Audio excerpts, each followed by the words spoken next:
Good morning and welcome to day one of financial accounting, the Zoom and face-to-face class for the spring 2022 semester.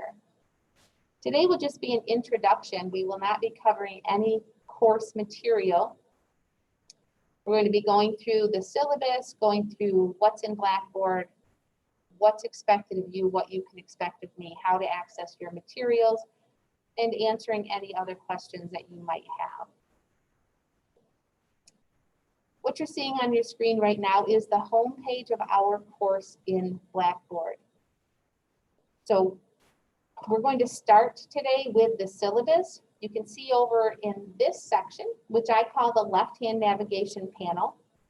If you are not seeing that on your screen, it's probably because you're looking at this on a relatively small screen, and so it might look like this. If you're not seeing that left-hand navigation panel, you just need to pop it out. You should probably be seeing a blue line over here on the left-hand edge of your screen. If you just click on that, it will pop out the navigation panel. If you are on a small screen, that panel may not stay out for you. It may be blocking about half of your screen. And so every time you wanted to change where you are in the Blackboard course, you would just need to pop that panel out to click on the link that you want.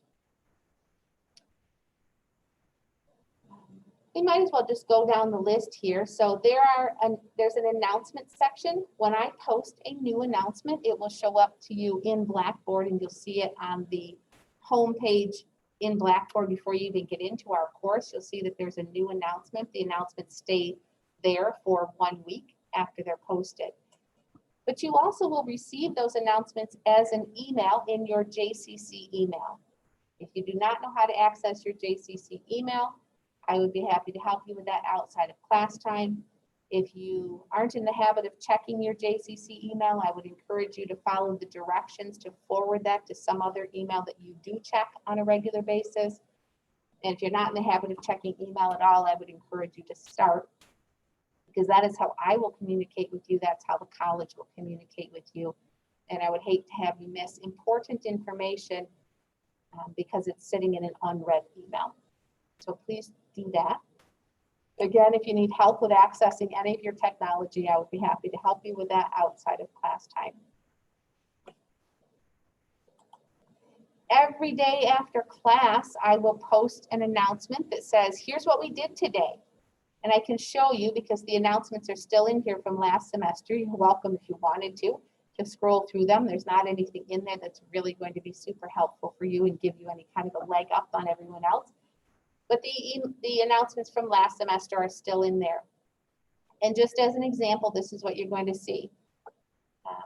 A note about what we did in class, a note about upcoming due dates, and then if there's anything else going on, like if it's advisement time, if it's approaching the withdrawal deadline, if it's 6-week grades or anything like that, I will also include a note about college-wide stuff going on, and always, of course, offering my assistance.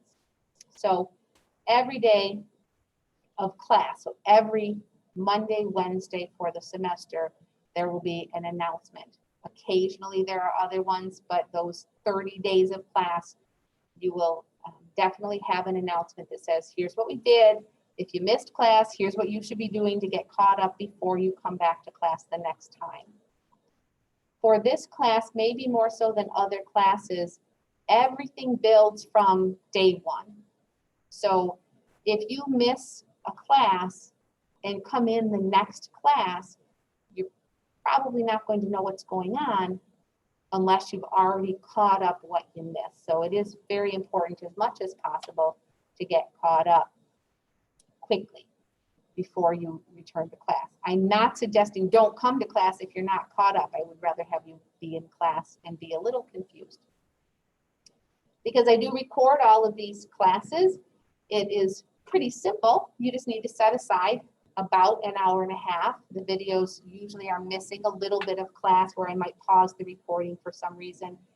I don't always start it right at the first minute of class because we might be doing some announcements or answering questions that don't need to be on the recording. So hour and a half or so, you can actually just watch the video and pretend that you are in class.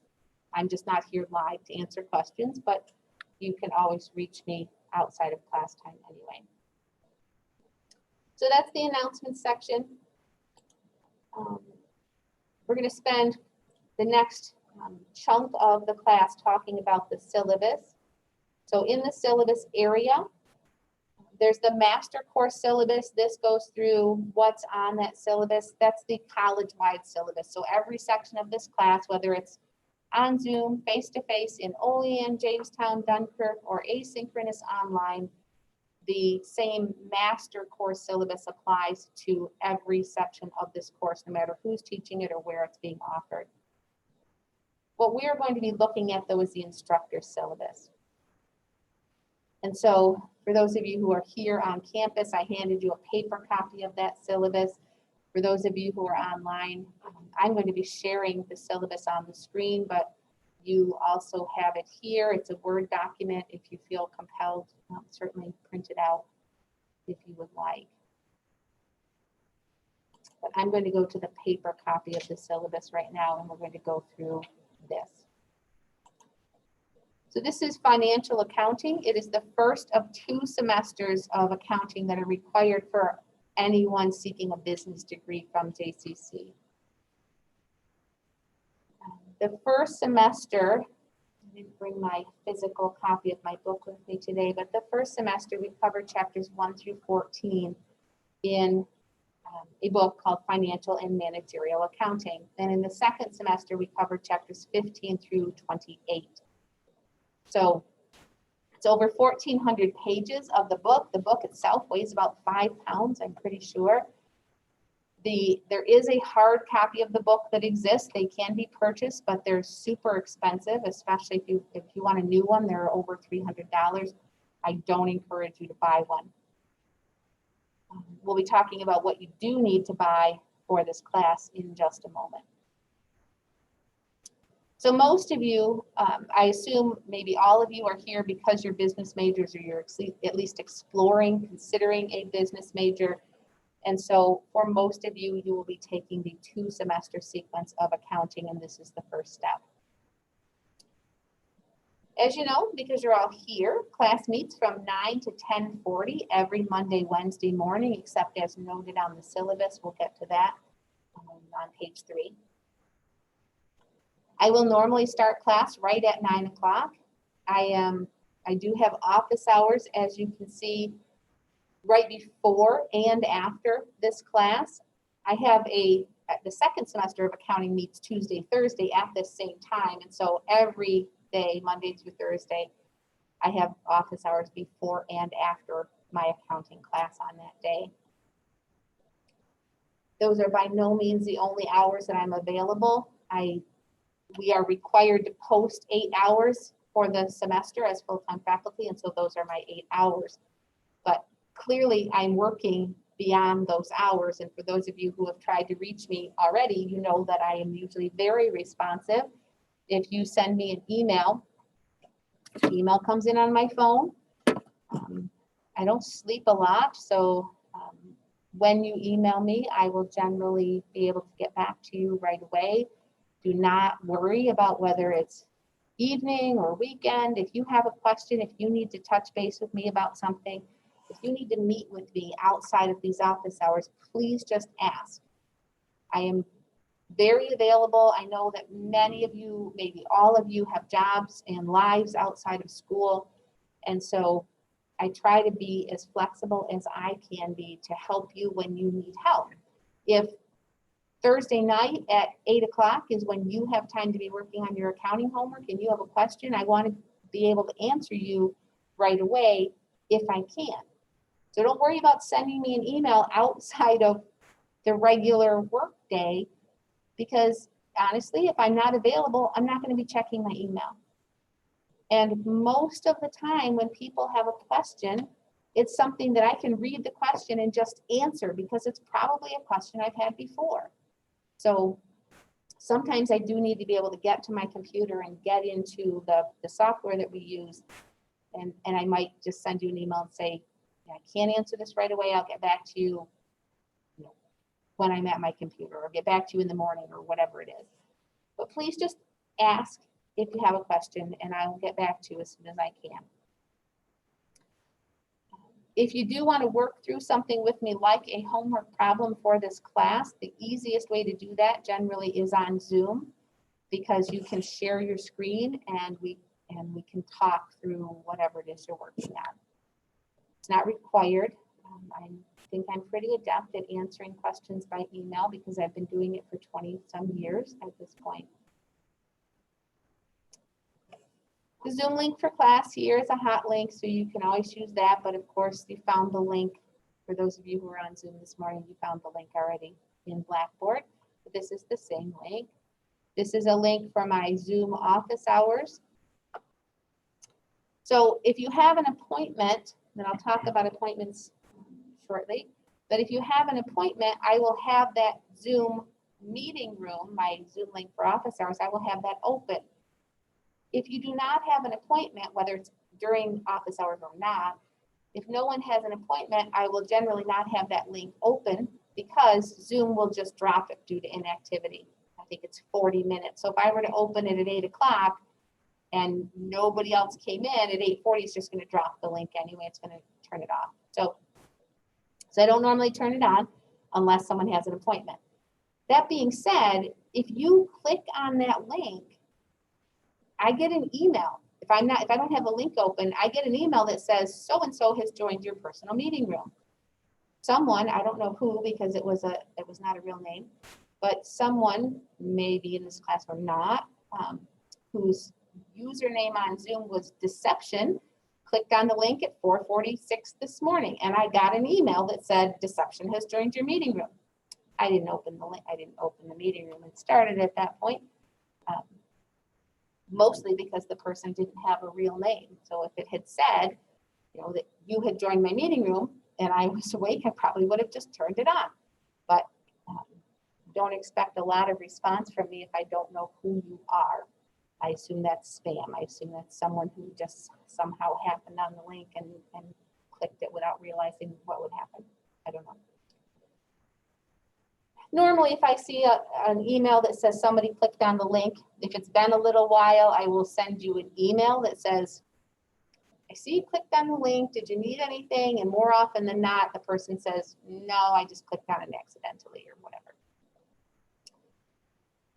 If you need to see me and you click on that link, I will get the email. If I'm available, I will open the link. So if you need to see me, I think of it kind of like dropping by my office and the door is closed and you knock on the door.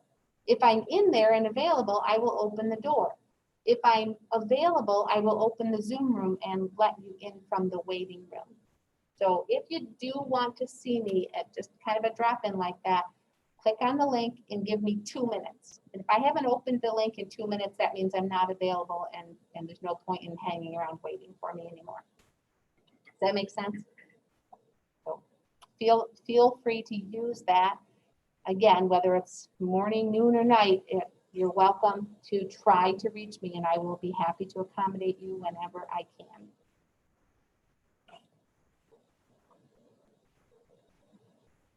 Let's talk about the required text and materials. And I know some of you may have already done this. I know for sure at least 2 people in here already have the access set up, and that's terrific, but you did not need to have it set up before today. What is required for this class is the 1 semester or 4-month, they call it, 4-month subscription to Cengage Unlimited. The price is $119.99. That is the price I have seen everywhere I've seen it for sale, including on sites like Amazon. If you need to use financial aid to pay for that, you will need to buy it through the JCC bookstore, and that's fine. They will be happy to sell you the subscription. When they sell it to you, they will send you an email. How it generally works, they send you an email that says, here's your access code. I cannot help you with that access code. I can't get it for you. I don't have them. There's no course key or anything else for this class.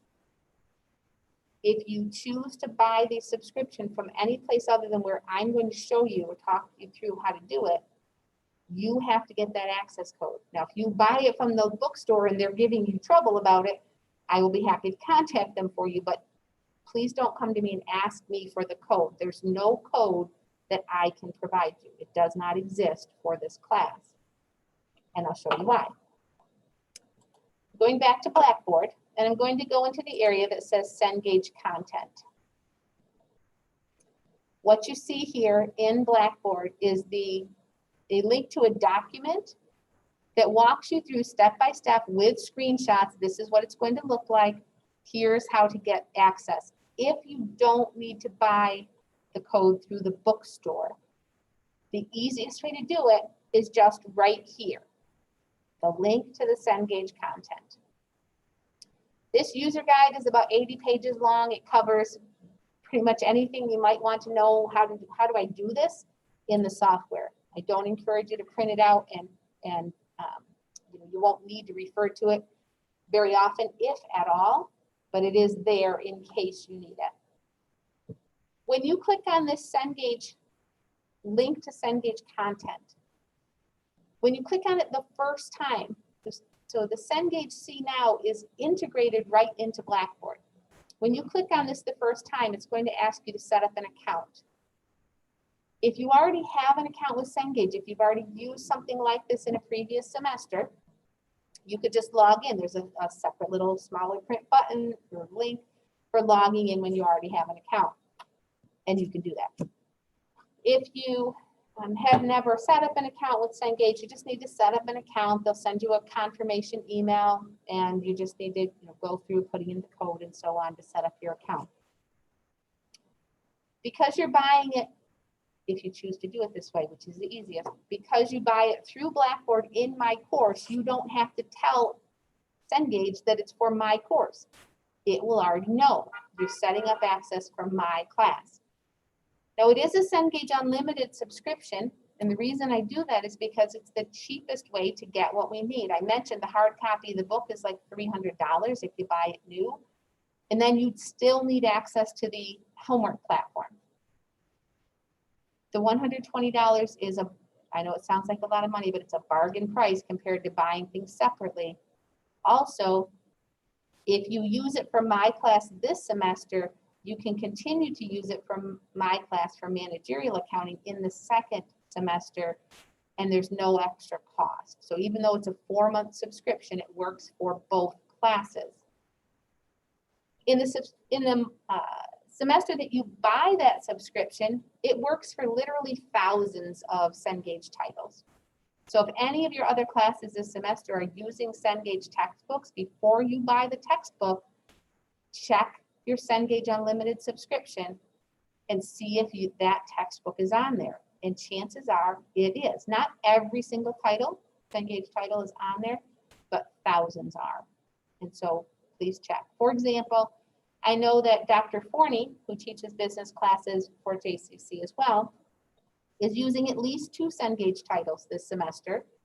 I know that the title that is frequently used for one of the business law classes at JCC also is on the Cengage Unlimited. So the semester that you buy the subscription, it's called Unlimited because you have access to all of those titles.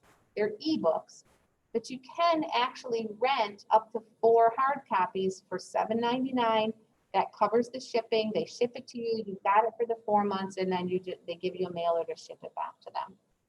So if you're like me and you really like to have a hard textbook in front of you, and then you're working on the computer, you can get a hard copy for this semester. They were trying to figure out how to work that for the second semester for this class. I don't know if that's been worked out or not. But definitely for the first semester, you can get up to 4 hardcover books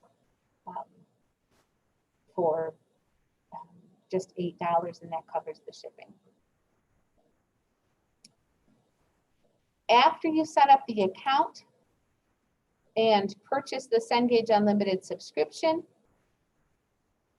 you will be able to, now mine looks different than yours, of course, because mine's the instructor version, but after you set up the Cengage account and purchase the Cengage Unlimited subscription, please do not pay anything more than $119.99. Sometimes they will offer you like the 8-month or the 2-year subscription. You do not need that for this class. If you knew you needed it for 4 semesters, it would be really economical. But for this class, you only need the 4-month one. And that's how much it should be, $119.99.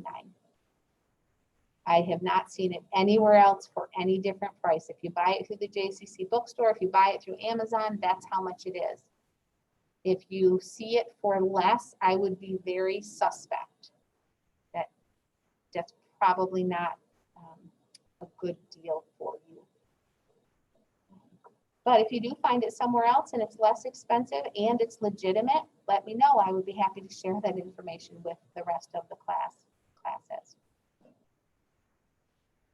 Once you have that account set up and you have your access set up, when you then come into Blackboard and click on the Cengage content link, it's going to take you into the Cengage platform where you'll find all of your assignments. Every single assignment, whoops. Oh, I'm on the wrong page, sorry. There we go. So every single assignment with one exception, that's the annual report project that we'll talk about shortly. Every other assignment is in Cengage C now. It is a total of 85% of your grade that is earned in this platform. In other words, you cannot pass this class if you do not have access to this platform. It is absolutely critical. And the sooner you have it, the better, because on Monday, we will start using it in class. And we use it every day in class. And you will use it outside of class.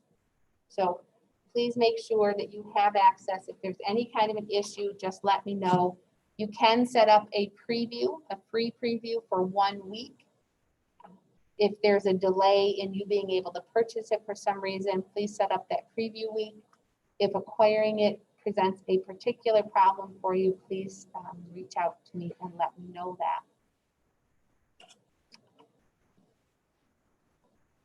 We'll come back to what the assignments are shortly, but I wanted to cover that, the required material. That's all you need. You don't need to buy anything else for this class, just the Cengage Unlimited subscription.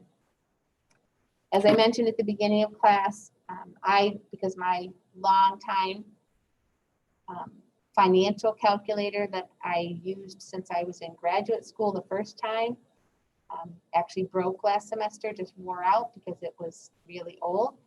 And I've been using since then just my cell phone calculator. That's all you need for this class is a basic 4-function calculator. We don't do anything more complicated than addition, subtraction, multiplication, and division. Some people think of accounting as being a math class. It's not math. We do math. I mean, we do basic math, but there's nothing complicated about the math that we do in this class.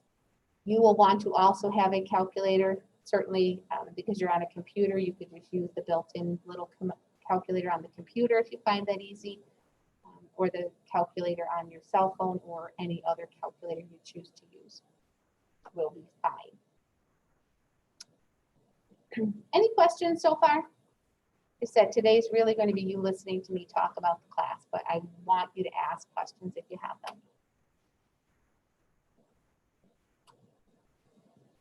Okay. Go back to the syllabus and we'll keep going so everybody knows what you need. Next up on the syllabus is the course evaluation. So as I mentioned at the very beginning of class, we will be covering the first 14 chapters of the textbook. The textbook is a total of 28 chapters. We cover 14 this semester and 14 in Business 1520, which is managerial accounting. For each chapter, the assignments, the structure of the assignments is, and the timing of the assignments is exactly the same for every chapter. We'll talk about the timing when we get to the last page.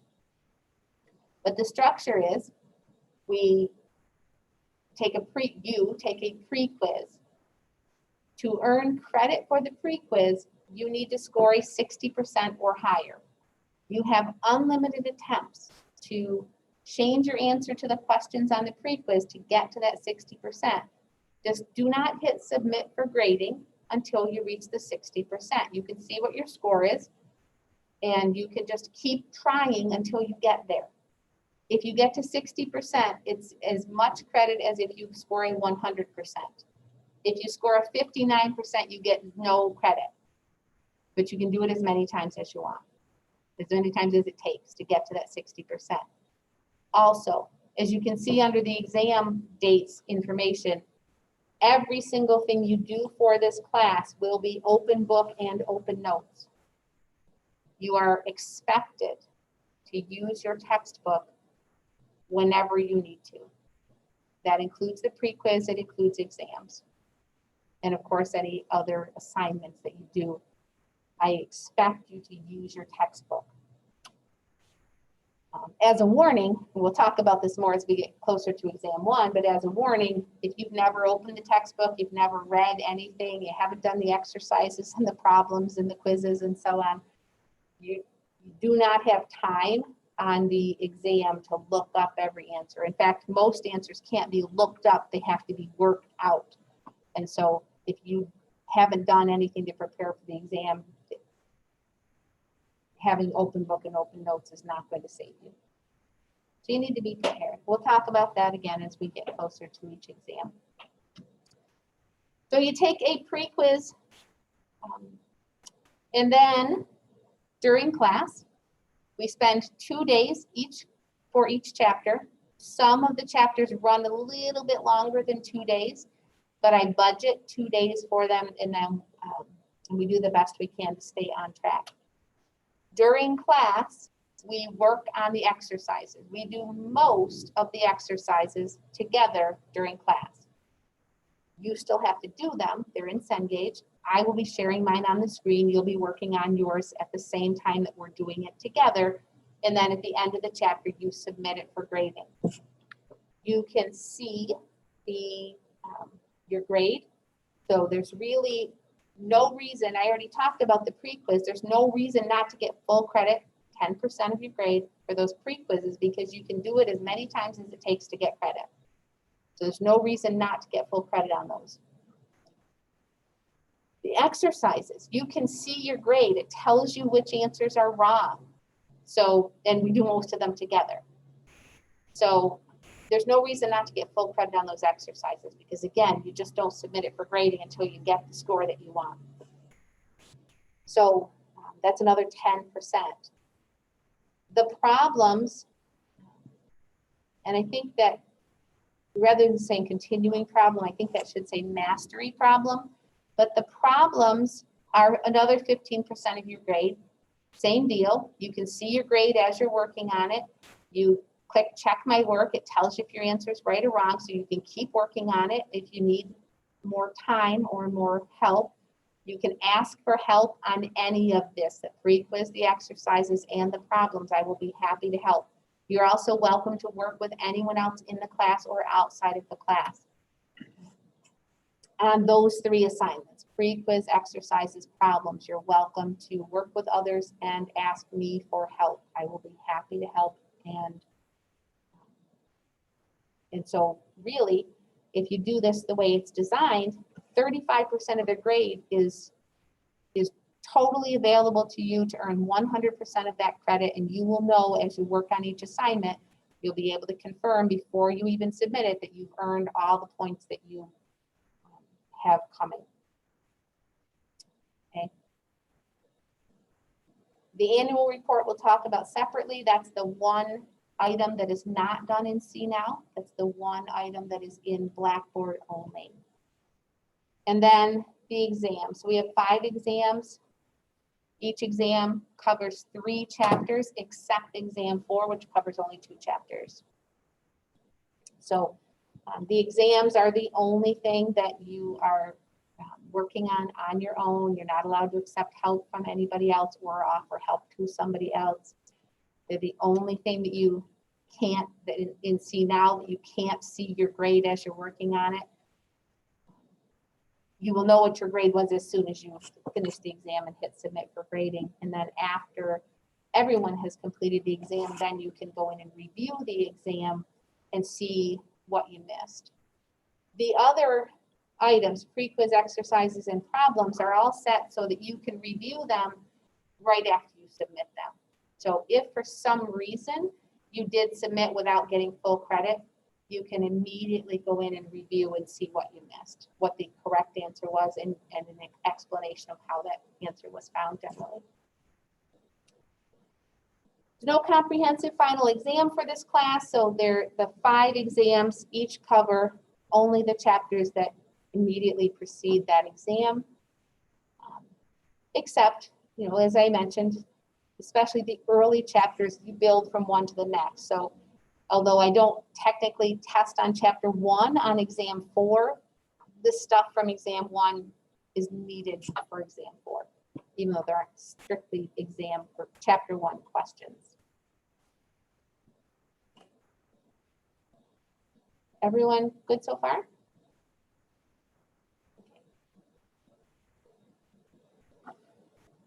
So you did register for this class to attend live, either in person or on Zoom. So I do expect, because you made the choice to take this class rather than an asynchronous online class, I assume that you will, on a regular basis, show up either on campus or on Zoom.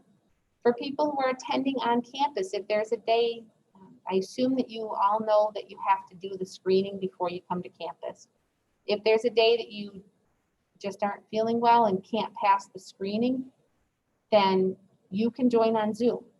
Okay? Or if the weather's bad, or your car won't start, or your buddy wanted to borrow your car, whatever it is, you can always join on Zoom. Even though you're registered for the on-campus class, you're welcome to join on Zoom. The link's right there in Blackboard and on the syllabus, so you can always choose on any given day to join on Zoom. That's fine. For those of you who are on Zoom and you registered for Zoom, and I assume that most of you registered for Zoom because there's a compelling reason that you can't come to the Olean campus for class, and that's fine. That being said, if anyone of you does live in the Olean area, and if you meet the governor's mandate for SUNY students, that is, you are fully vaccinated and boosted if your vaccine series ended more than 6 months ago, that's the requirement, the current requirement from the governor to come to any class or activity on campus if you're a student. So if you meet that requirement, I would be happy to have you join us here on campus at any given time, even though you registered for the Zoom class. I extend the same offer to the asynchronous online students. And so what sometimes happens is the asynchronous online students will realize they're missing something by not being in the Zoom class, and so they'll join us sometime or all of the time. So what I'm saying is it's kind of fluid who will be here on campus, on Zoom, or watching the recordings, working independently later after class. There is no attendance policy. We just went through the structure of your grade. There was nothing in there about attendance. So if you miss a class, it doesn't, or 2 or 10, it doesn't directly impact your grade. That being said, you probably signed up for this class for a reason. And for most of you, it's probably because you know you do better if you're sitting in the classroom or sitting on Zoom. And I'm here to answer any questions, and you're doing this live. So I would hope that you would attend as often as possible. But if you have to miss class occasionally for whatever reason, you don't need to tell me in advance. Excuse me. And again, you'll be able to watch the video later to get caught up.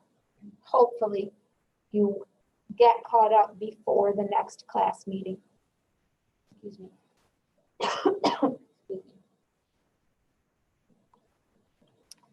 There's information here about accessibility services. If you have accommodations in place, I do need to receive a letter from Don Poole. He should be providing that letter to you at an electronic version that you can just forward to me. For this class, though, there are generally not many accommodations that are needed because everything already is electronic. Everything is recorded. And the only thing that normally would need is extended time on testing, and that's very simple to set up through CNow for you, but I need to have that letter so I know to set it up for you. As far as late assignments, we're almost to the point where we see the due dates for the semester. That being said, I have it set in C now that everything stays open for you. So officially, everything is due before midnight on the due date that's on the syllabus, unless we extend any of those dates because we need a little more time on chapter 3, let's say. So if you're working on something and, I don't know, you get called into work, and geez, you know, this was the time that I was going to finish up that assignment, you can come back to it later. Cengage does not block you out of those assignments. I have it set that way deliberately because sometimes things happen and you get behind. There's absolutely no reason you can't get caught up in this class. I would prefer that you stay on track. I would prefer that you meet the due dates because, as I've said twice already, everything builds. So if you haven't done chapter 1, you're not going to do very well in chapter 2. It's not like, you know, an English literature class where, okay, now we're working on a different book, and so it's okay that I didn't read that other book. You need those, especially those first 4 chapters, which are really the foundation for everything else we do. So I don't really have a late assignment policy. You are better off to submit things on time. But if you need a little bit of extra time to work on something, you know, you can let me know, keep me posted. Let me know if I can help in any way, but you can still submit it up till the end of the semester, really. You do have to use Blackboard. We're required to have a Blackboard use policy in our syllabus, so that's my policy. You have to use it. There's information there about tutoring. At this point, I'm not positive there is a tutor for this class, but I am always available, so I should be your first line of defense anyway. If you really do want to set up with a tutor, let me know, or check with the Learning Center. The information's all on here for you. Starfish. In Blackboard, up at the top, and some of you may have used Starfish before, but there's a link here for Starfish. I use Starfish for a number of purposes. One that I already did today is that's where I take attendance for class. We are required to take attendance, even though it's not strictly a component of your grade. We are required to keep track of who's, when you're registered for a live class like this, we're required to keep track of who's here and who's not on any given day. So there will be a record that shows whether you were in class or not, even though I told you I don't have a policy, we do need to keep track. You can use Starfish to make appointments with me, to see your schedule. Starfish has a really cool new feature, so even if you were using Starfish last semester, this will be new to you. And in Starfish on your homepage, you can see your schedule. So for any classes that are live like this, whether they're on Zoom or on campus, they will show up on your Starfish schedule now. So there's an interface that automatically pulls that in. So if you see on your Starfish schedule this class and you wanted to make an appointment with me, you can just click on this class. It's going to show a link to me, and it will take you right to my schedule so you can schedule right through Starfish, where in the past you had to go into your Success Network or go into the class and find me, and then, you know, it just saves you a few clicks. It makes it a little easier. So for you, most of the reason you will use Starfish is for scheduling appointments. Another cool thing that's also working now in Starfish, again, new this semester, is for your classes that use the Blackboard calendar, and that's where I am right now. I'm in Blackboard. I clicked on the link that said calendar over in the left-hand navigation panel. And our due dates for this whole semester are in Blackboard calendar. Those due dates will also pull over to Starfish now. So on your homepage in Starfish, you'll be able to see any assignments that are on the Blackboard calendar. So not every instructor uses the Blackboard calendar, but for those who do, you will be able to see those in Starfish. just as a reminder. So it's going to show you everything all in one place. I think it's kind of cool. You may not find it helpful, and if you don't, you won't use it. That's okay. As long as we're here, I will just point out. So every due date for the semester is in the Blackboard calendar. So if I were to just scroll through the rest of the semester, you can see we have a whole lot of due dates for this class. All of the due dates, though, except the very last one for the semester, all of the due dates correspond with class days, and they're all set to the end of the day before midnight on that class day. So we'll be talking about the pattern of those due dates in just a minute, but everything is already here for you in Blackboard. It's also on your syllabus. It is also, except the annual report project, it's also in Cengage See Now. So 3 different places, all the dates are the same. If we need to push a date out, so I'm never going to move a date up. I'm never going to say, oh, I was going to have that due next Thursday, but let's do it on Tuesday instead. That's not going to happen. But if we need extra time, I might give you more time on an assignment. And I just explained, you can always take additional time, a day or 2 if you need to. But for all of our dates are here in the Blackboard calendar. And if I need to give us more time, I will adjust the date in Blackboard and on Cengage, and it will be in the announcement. I don't go in and change the hard copy of the syllabus. So that's going to stay just the way it is. But you can count on the dates that are in Blackboard and in Cengage, and they're the same.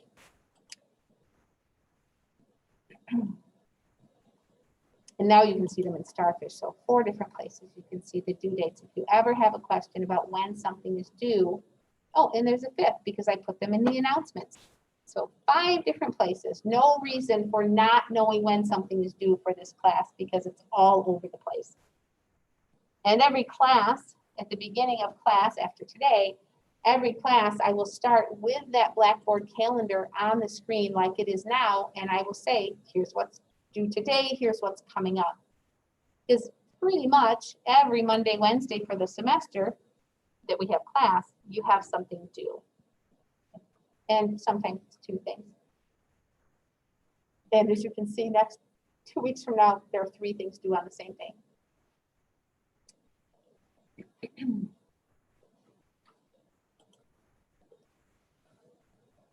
Page 3 of your syllabus is the tentative course outline. This is essentially what we will stick with. If there is a day that for some reason I cannot come to campus, because for those of you who are on campus, you have to do the screening. I have to do the screening as well. So if there's a day that I can't come to campus because I can't pass the screening or something, then we will just have class on Zoom, unless I am ill and not well enough to have class, and I would not expect that to happen. It literally never happened in my 20-something years of teaching. Now, I've never canceled class because I was sick. I'm probably jinxing myself here. It's some kind of composite wood. I'm going to count that. So for those of you who do attend on campus, if as I told you, you can join on Zoom on any given day. If I need to join on Zoom, you can still come to campus unless campus is closed due to a weather emergency or something. You can still come to campus. The lab will be open. If you prefer the computers here, if the internet's better here, you want access to the printer or whatever, you can still come to campus. You'll just want to log into Zoom. If I have sent a message, and I will send that message through Blackboard, so we'll post it in Blackboard and it will come to you in your email. If I can't be here, I will announce I can't be here.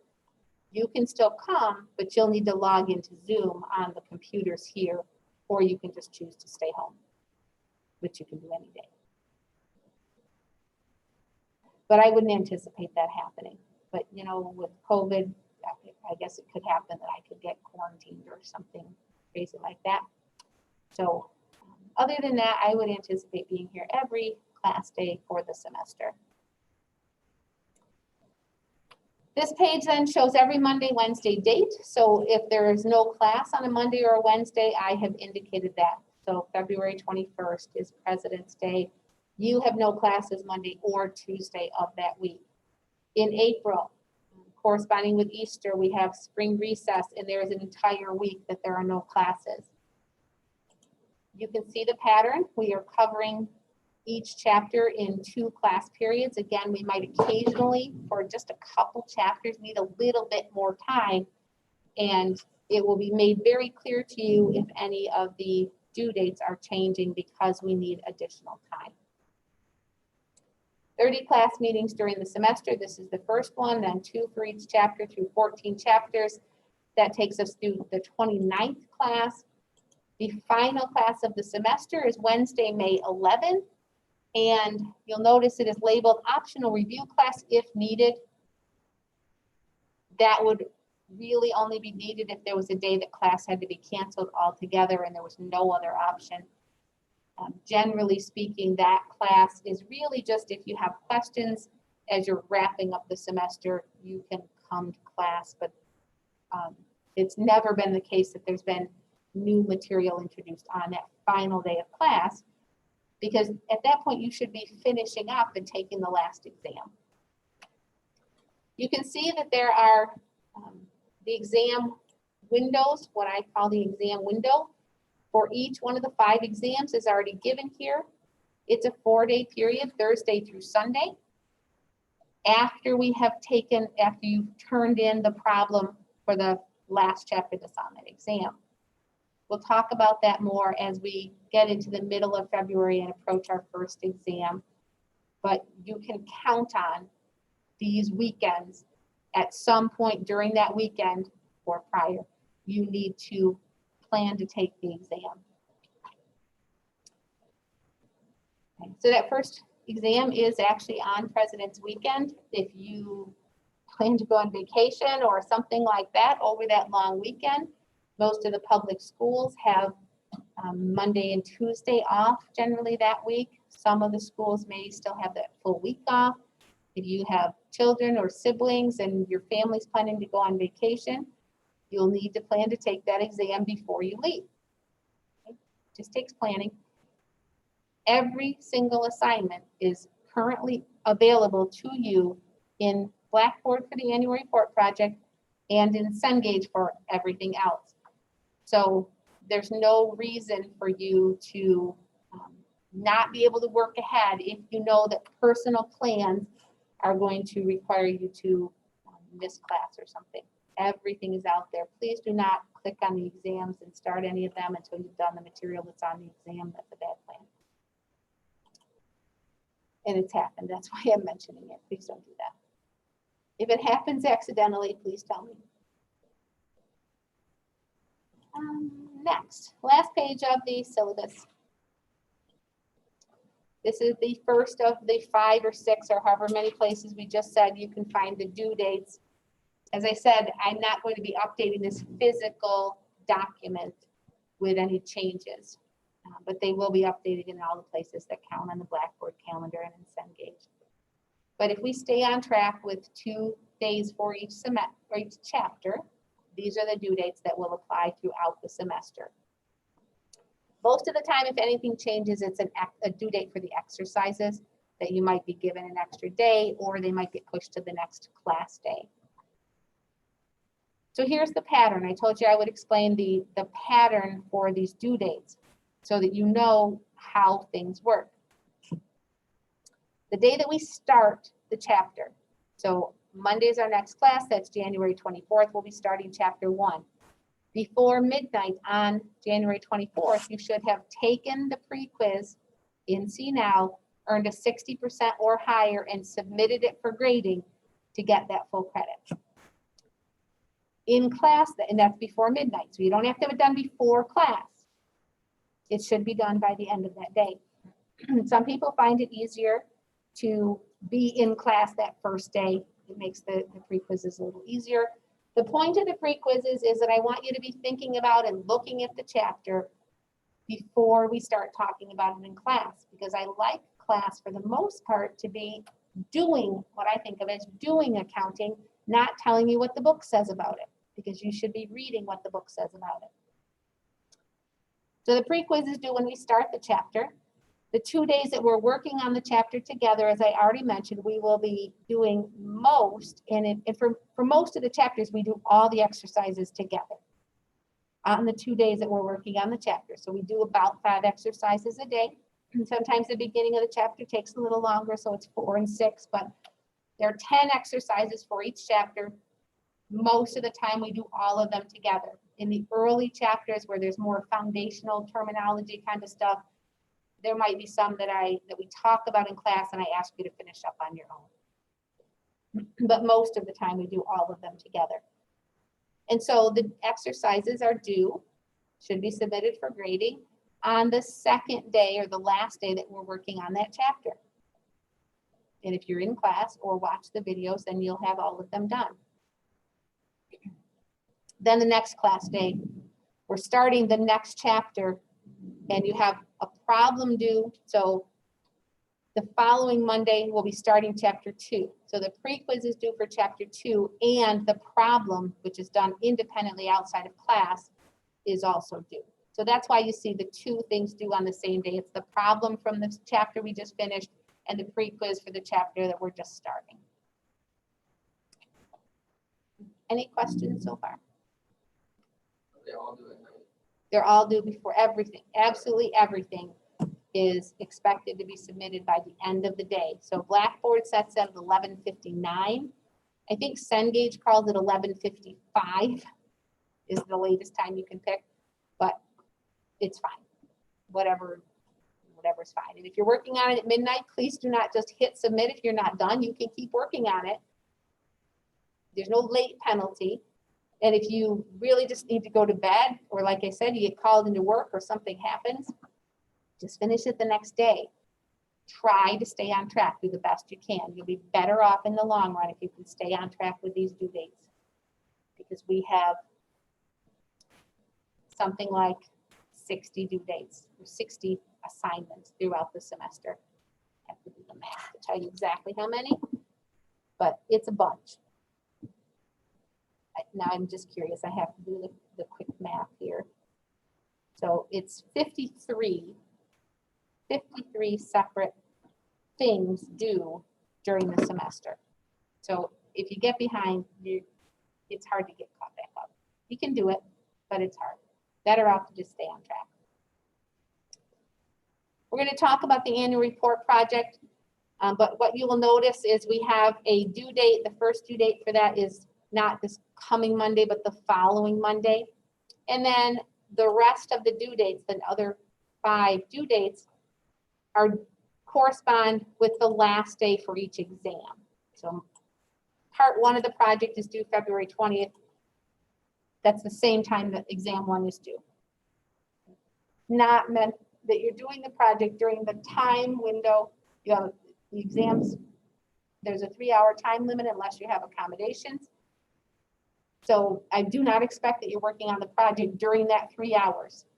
You can do the project before or after you take the exam.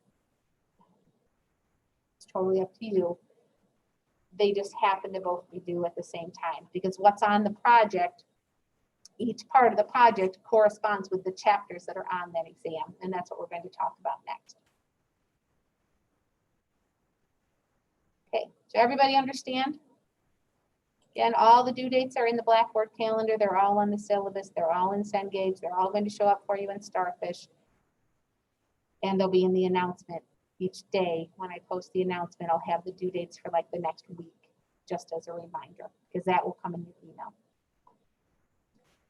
The last assignment we need to talk about is the real world annual report.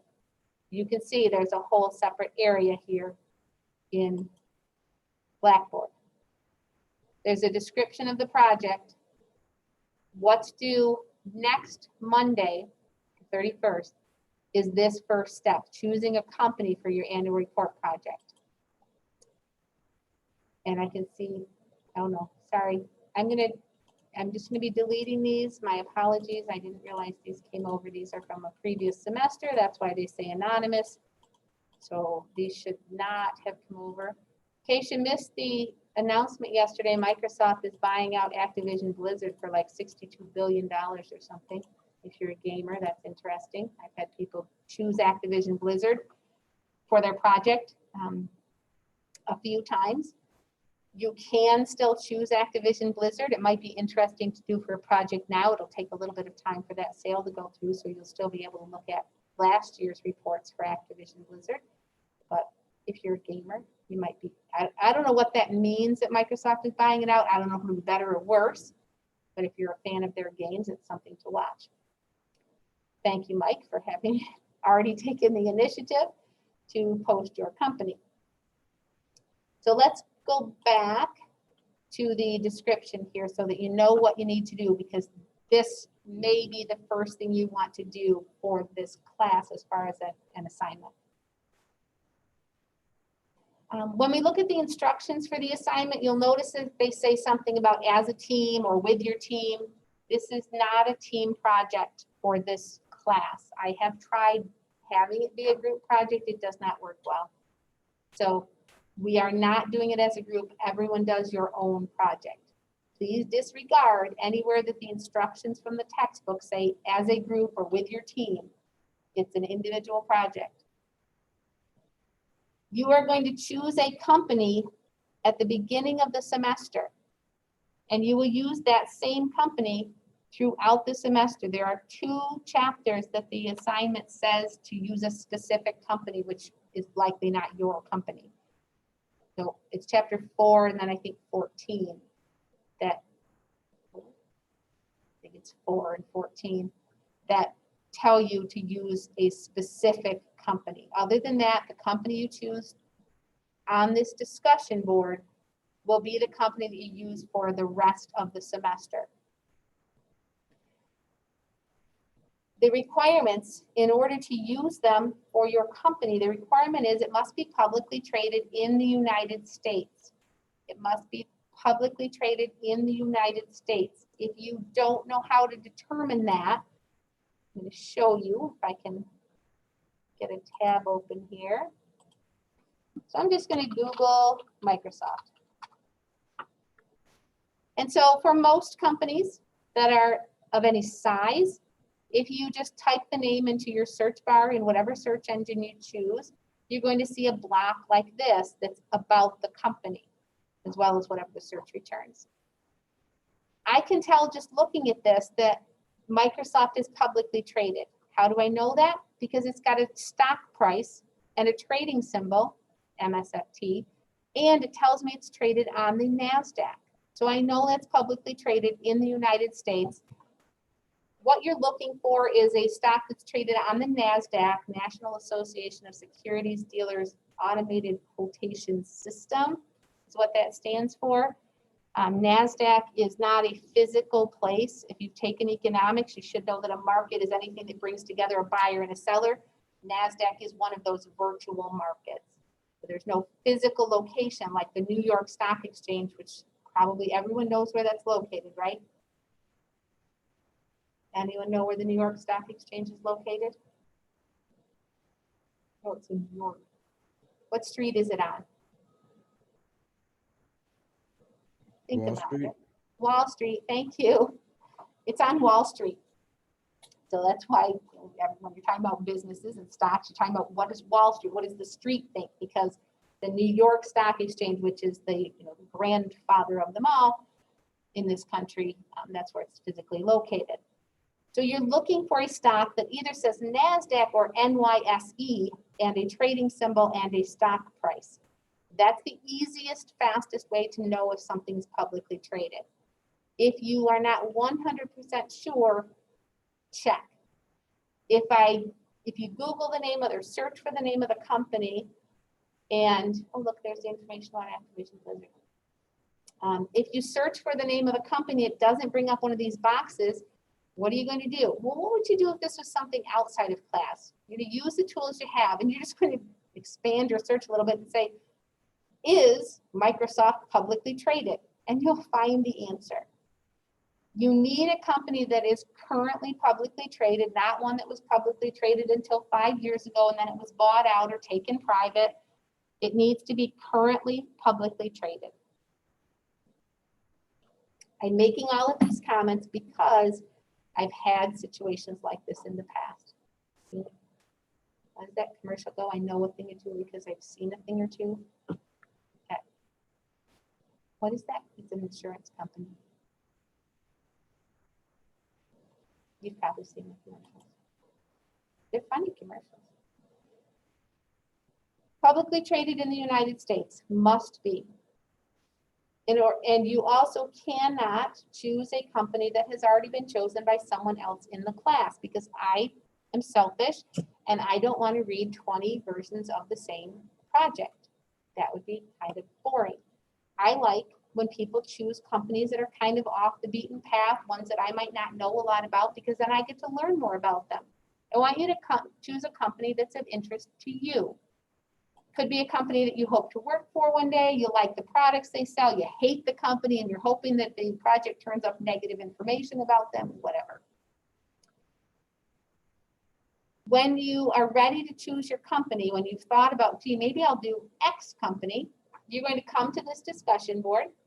You're going to scroll down the list. Now, right now, there's only one student who has currently chosen, and he did exactly what he needed to do, which is put the name of the company on the subject line of his post. The way you're going to do that is click Create Thread. For the subject, just write the name of your company. In the message part, you should tell me their stock symbol, because you've just looked it up. And I'd like you to tell me why you chose that company. It doesn't have anything to do whether your company will be approved or not, but it's just interesting for me to see why you chose the company that you chose. But if you put the stock trading symbol there, then I know that you've looked it up and that you're confident it's publicly traded. I will then go through the posts and approve or not your company. If the only reason I would not approve it is if it's not publicly traded. If it is a subsidiary of some parent company, you would need to do the parent company, and I might tell you that. If you chose a company that has already been selected by someone else in the class and you just didn't notice, I will tell you, sorry, can't do that one. Please choose again. You're just going to post again to the same discussion board, but hopefully everyone gets the company that they choose the first time around. That's why you may want to do this sooner rather than later, because Michael has already put claim to Capital One. If you really have your heart set on a company, you don't want to get into the discussion board and find out that someone beat you to it, because whoever posts it first gets that company. Any questions about that? How to choose your company?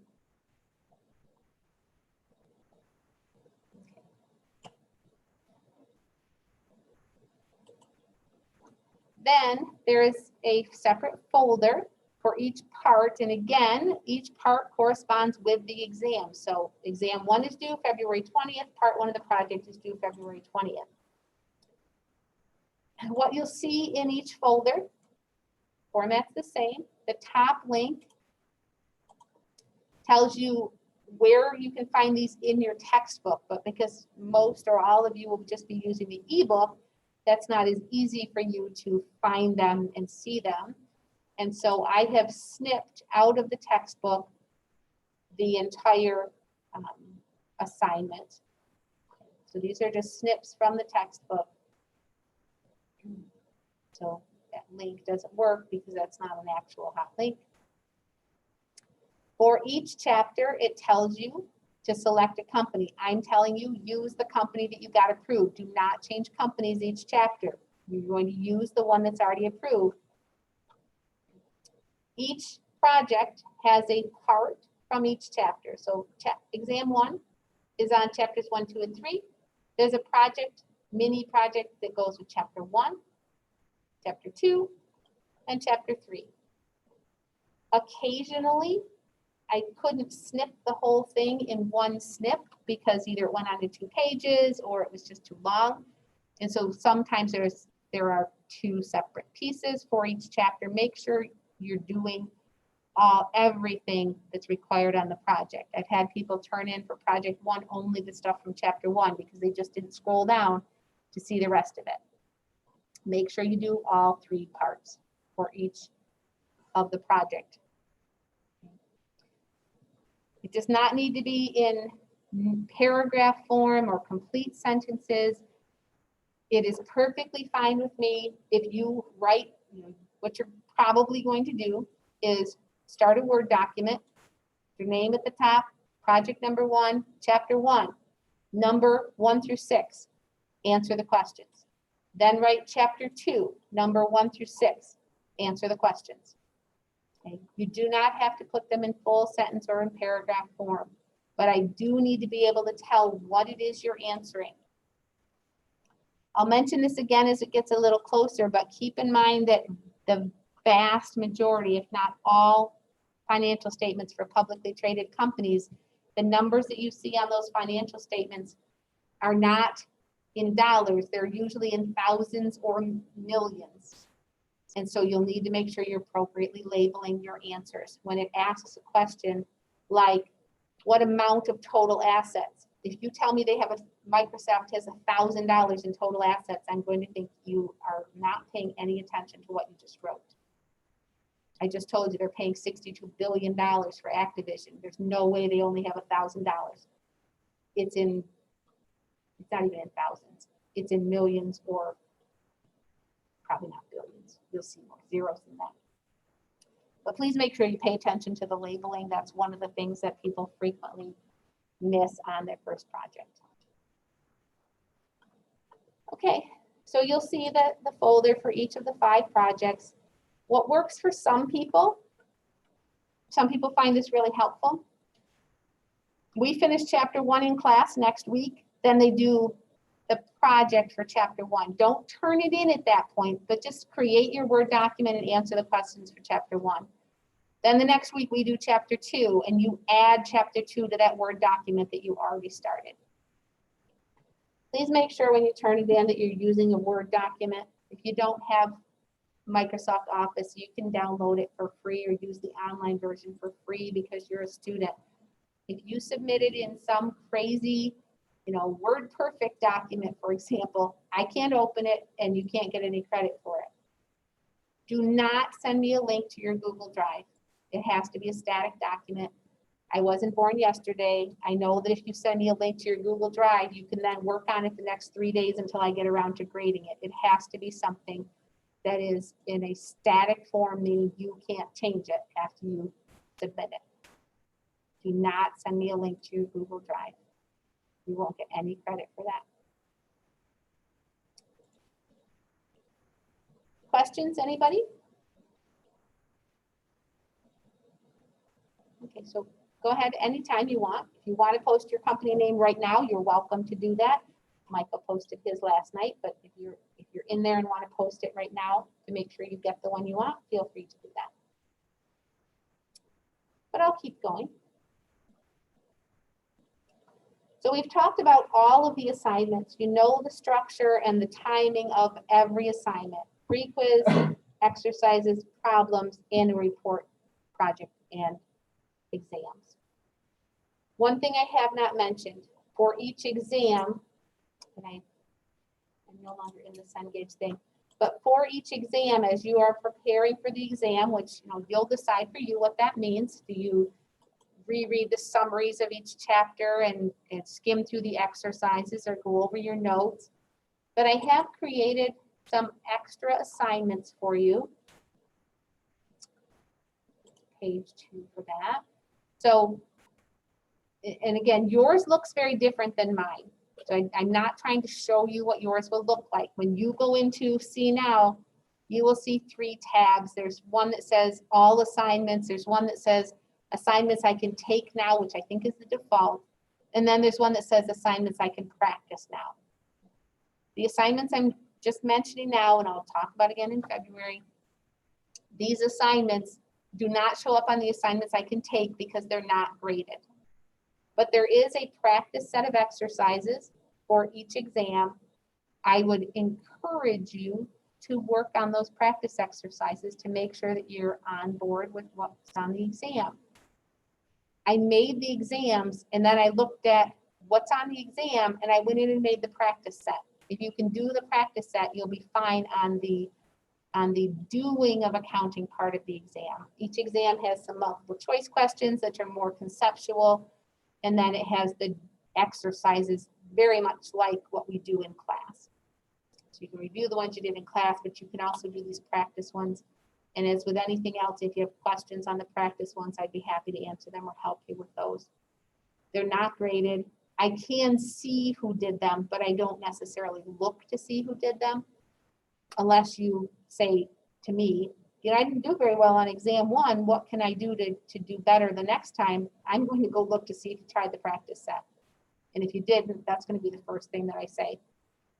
Or it might come right after, well, I don't know, you haven't been coming to class. Maybe you should try coming to class more regularly. Schedule time with me when you have questions and do the practice set.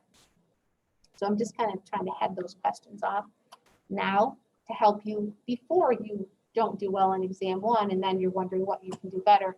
I'm giving you hopefully the tools now so that you start out well on exam 1. So we've talked about everything that is required for the class. The last thing I want to show you today before we call it a day is this reference materials area. Other items that are in here, the My Grades area, you will see everything already that's due and the due date. And for the projects, you can see the rubric, although it's not terribly helpful for you. It just shows you how many points there are for each chapter that's on the project. Once you submit your assignment, it will show a yellow circle that's telling you that it's submitted but hasn't been graded. If it's a blue circle, that's something you started but haven't submitted yet. And once you have a grade, the number will show there. And if there's a little blue speech bubble by that, that is my comments. And so you can click on that blue speech bubble to see what I had to say about it. Now the grades for almost everything though come over from Cengage, and they do not come over manually, or sorry, they do not come over automatically. So I have to do them manually. So I don't bring them over until after the assignment is due, so that I'm not going in every 4 minutes and seeing, oh, did Joe do that assignment yet? So I will bring those grades over probably in chunks, like after each chapter, rather than going in every time we have an assignment due to bring grades over. And then I find out that Keenan turned in an assignment late and I didn't pull that in. So now I've got to go back in tomorrow and see if he turned it in. So FYI. You can email me using this email link. You can email someone else in the class if you have a study buddy, or you want to email everyone to say, hey, does anyone want to get together on Friday to work on the homework problem or whatever. You're welcome to use the email in Blackboard for course related anything. You can reach out to me and or the class, or any combination of the class that you want through that email link. But let's look at the reference materials folder or area. What is there now is the video from last semester when we started the class. Later this morning, I will be taking this video down and putting up the new one from today. There are a couple of reference tools here that apply to the whole class. Now, you do not need to know them now, but we'll be introducing both of those in chapter 2. So 2 weeks from now, you'll learn this. You can ignore that for now. Don't need to know anything about that for today. And then you'll notice that there's a folder. Excuse me. Thank you. There's a folder for each chapter. And so what you'll find in the chapter at a minimum is the videos, the recordings of class. So again, I have the ones in there right now from last semester. And as we record each class, I will take down the one from last semester and put up the one from this semester. So it's rolling forward. All of the videos are still available on YouTube. I can't fathom why you'd want to watch them from any other semester, but they're there. And I will take them down one at a time as I have a new one to put up. Some chapters have other information in there as well. And let's see if I can find one of those. So in the chapter 6 folder, for example, I have just some notes here. I will refer to those during class, and I will remind you that they are here, and they're usually helpful hints or diagrams from the book, or some formulas or something like that that will be helpful as you work on the work for that chapter. So not every chapter folder has additional reference materials, but if I ever tell you, well, did you look in the reference folder? That's what I'm talking about. And that's definitely where the links for each of the class recordings will go. And that is really all I wanted to say, which was a lot, ton of material. I know I just went over an hour and 15 minutes worth of stuff. Don't expect you to remember all of it. If you needed to go back and review, you have the video, but you can always ask in class as well. Before I stop the recording for today, is there anything you want to ask that you think might be helpful for other people?